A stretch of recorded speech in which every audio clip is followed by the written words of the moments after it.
সঞ্জয়ের আইনজীবী হলে আমি এইটা বলতাম যে তড়িঘড়ি চাইছেন ওকে ফাঁসি দিয়ে দিতে, এবং ও যদি এতদিন বেঁচে থাকে, যদি ওর পরবর্তীকালে ওর মুখ থেকে আরো কিছু বেরিয়ে আসে, কোনো মারফত বেরিয়ে আসে, মিডিয়া মারফত বেরিয়ে আসে, সরকার আরো চাপে পড়ে যাবে। সঞ্জয় রায়ের নাম দেখে জাস্টিস জিওয়াই চন্দ্রচূড় বলেছিলেন কি আমি বিচলিত? কখনোই নয়। ফাঁসির অর্ডার যে হবে এ কথা উনি বললেন কি করে? যে তার সরকারের রমরমা ব্যাপার হয়ে যাবে যদি কোর্ট তাকে ফাঁসি দেয়, কিন্তু আজ যখন ফাঁসি দেয়নি সেই জন্য তিনি আজকে এই ধরনের কথাবার্তা বলছেন। তার কথার কোনো আইনি গুরুত্ব নেই। মুখ্যমন্ত্রী যে কথাগুলো বলেছেন অত্যন্ত নিন্দনীয়। তিনি মানুষের আবেগ নিয়ে খেলা করার কথা বলছেন। যেহেতু তিনি একটা রাজনৈতিক দলের নেত্রী, পশ্চিমবঙ্গের মুখ্যমন্ত্রী, সেই জন্য তিনি এই ধরনের কথা বলছেন। ফাঁসির অর্ডার কখন হয় সেইটা ওনার বোঝার দরকার। উনি নিজে আবার বলছেন যে আমি একটু একটু আইন জানি। নিশ্চয়ই তিনি জানেন, তিনি হয়তো আইনজীবী, সেই জন্য তিনি বলতে পারেন। কিন্তু ফাঁসির অর্ডার যে হবে এ কথা উনি বললেন কি করে? 172 পেজের জাজমেন্ট, যে জাজমেন্ট আজকে আমাদের সবার কাছে রয়েছে, যেখানে বিচারক বিভিন্ন সুপ্রিম কোর্টের জাজমেন্টের কথা উল্লেখ করেছেন, এবং Calcutta high court time to time এই কেসের ক্ষেত্রে কি বলেছে, সুপ্রিম কোর্ট কি বলেছে, সিবিআই তদন্ত করে কি পেয়েছে, বিভিন্ন এক্সামিনিং উইটনেস তারা কি বক্তব্য দিয়েছে, সমস্ত কিছু এই জাজমেন্টে একদম ভিভিডলি লিপিবদ্ধ করা রয়েছে। এই জাজমেন্টের আপনি যদি অর্ডারিং পোর্শনের না ওনার হাতে থাকলে উনি তো ফাঁসি দিতে পারতেন না। সার্বভৌম একটা গণতান্ত্রিক দেশে এই ধরনের কথাবার্তা যারা বলে সেগুলো হচ্ছে মূর্খামির সমান। উনি অনেক কিছুই করে দিতে পারতো, কারণ বলাটা ওনার সাজে। এই মুখের জোর দিয়েই, বলার জোর দিয়েই আজকে উনি যেভাবে হোক, চিটিংবাজি করে হোক, রাহাজানি করে হোক, উনি আজকে রাজ্যের মুখ্যমন্ত্রী। জাজমেন্ট অনুযায়ী আপনাকে যেতে হবে। কিভাবে ফাঁসি? দেখুন, মানুষের আবেগের সঙ্গে কথা বললে তো হবে না, আবেগে কথা বললে হবে না। আইন কখনো আবেগে চলে না। সেখানে কোনো কংক্রিট কোনো এভিডেন্স নেই, সেখানে কি করে ফাঁসি হতে পারে? এবং এখানে বারবার একটাই জিনিস আমি বলবো যে একজনের প্রাইমারি চার্জশিটে কিভাবে ট্রায়াল কনক্লুড হয়ে গেল, যেখানে সুপ্রিম কোর্টের জাজমেন্ট রয়েছে যে কমপ্লিটলি আপনি যদি ইনভেস্টিগেশন কমপ্লিট না করেন, ফাইনাল চার্জশিট না হয়, কখনো ট্রায়াল শুরুই হতে পারে না। এই জায়গাটা নিয়ে কোনো প্রশ্নই করা হলো না সেই কোর্টে। আমি তো বলবো যে এখানে সর্ষের মধ্যেই ভূত লুকিয়ে রয়েছে।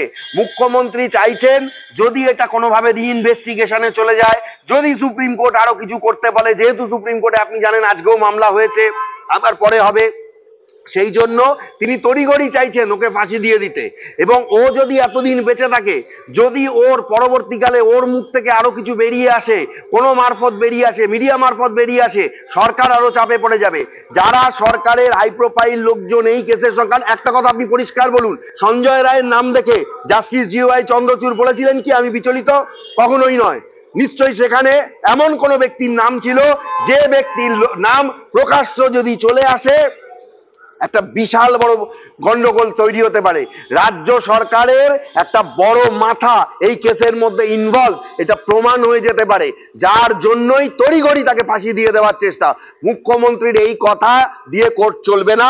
কোর্টে আজকে যদি তিনি থাকতো, তাহলে কোর্টে আজকে রাজ্য সরকারের যারা আইনজীবী ছিলেন বা যারা রাজ্য সরকারের তরফে ছিলেন, আজকে ফাঁসির অর্ডার তারা করাতে পারলেন না কেন? সুপ্রিম কোর্টেও তো খোলা আছে, সুপ্রিম কোর্টে গিয়ে করার এত সহজ নয় এই জিনিসটা।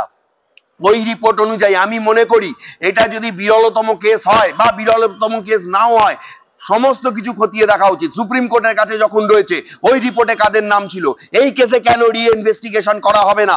যদি রিইনভেস্টিগেশন করা হয় তাহলে আবার ট্রায়াল করা হোক, এবং যাদের যাদের নাম আছে সিবিআই তাদের গ্রেপ্তার করুক, করে উপযুক্তভাবে অভয়ার যারা ঘটনার সঙ্গে জড়িত, কারণ বিশেষজ্ঞরা বলছে একজনের ঘটনা নয়।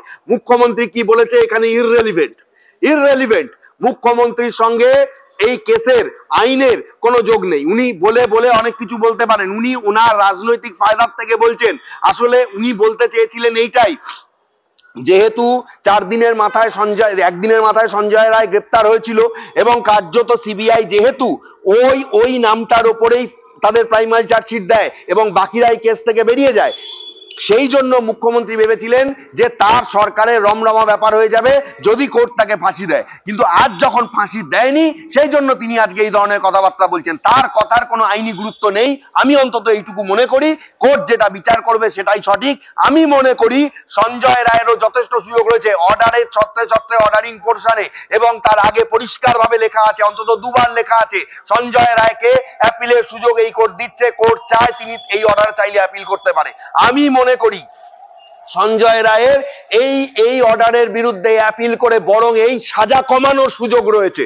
সঞ্জয় রায় একা কিছু করেনি। যদি সঞ্জয় রায় ডিএনএ টেস্টের কারণে দোষীও হয়, একা সঞ্জয় রায় দোষী নয়, এই কেসে আরো অনেকে ইনভলভ রয়েছে, সবার পিকচার সামনে আসবে।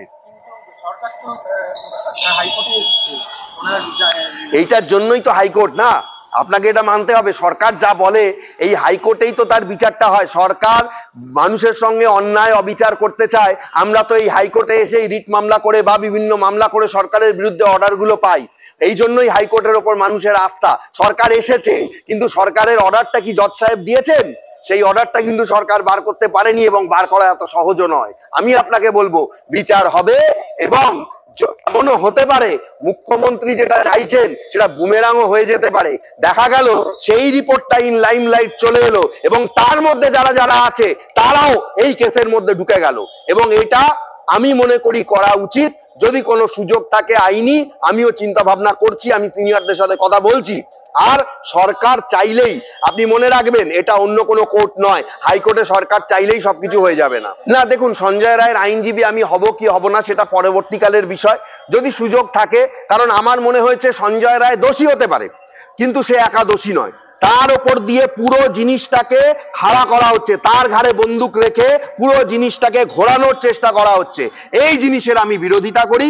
আমি পরবর্তীকালে আমি আইনজীবী হব কি হব না সেটা পরের ইস্যু, কিন্তু আরো যারা যারা ইনভলভ রয়েছে তাদেরকে লাইমলাইটে আসার জন্য যদি কোনো আইনি সহায়তা লাগে, বা যদি কোনো আইনি প্রক্রিয়ার মাধ্যমে আনা যায়, সেখানে যদি আমি ইনভলভ হই, আমি নিজেকে অনেক গর্বিত মনে করবো। কারণ ডিএনএ টেস্টের রিপোর্ট অনুযায়ী খালাস সঞ্জয় হতে পারতো না। কিন্তু একটা জিনিস কি, সঞ্জয়ের আইনজীবী হলে আমি এইটা বলতাম যে অ্যাকর্ডিং টু ক্রিমিনাল অ্যাক্ট তুমি যতক্ষণ না ফাইনাল চার্জশিট দিচ্ছ ততক্ষণ এই কেসের ট্রায়ালই শুরু হতে পারে না। অভিষেক ব্যানার্জি অনেক সময় অনেক কথাই বলে, তাহলে ওনাকেই বা লাভ কি? উনি তো এই যে চিটিংবাজি করে এত ভোট জিতেছে, উনি তো আজে বাজে কথা বলে, ট্যাক্সের টাকায়, জনগণের ট্যাক্সের টাকায় ওনার নামে এতগুলো মামলা, লিপস অ্যান্ড বাউন্সের মামলা, উনি আবার এতগুলো লোক নিয়োগ করে, ওই টাকাগুলো কি উনি নিজের পকেট থেকে দেয় নাকি?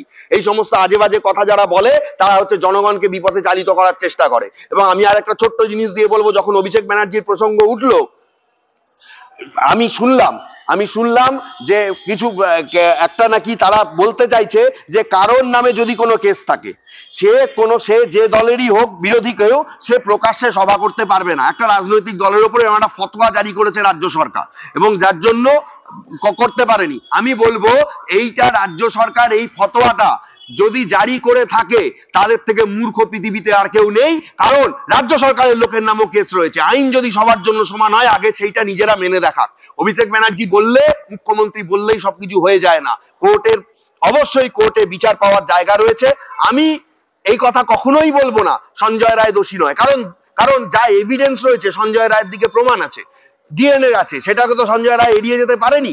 কিন্তু তার সঙ্গে আরো লোক দোষী, সেই জায়গাটা হাইলাইট করা সম্ভব হয়নি।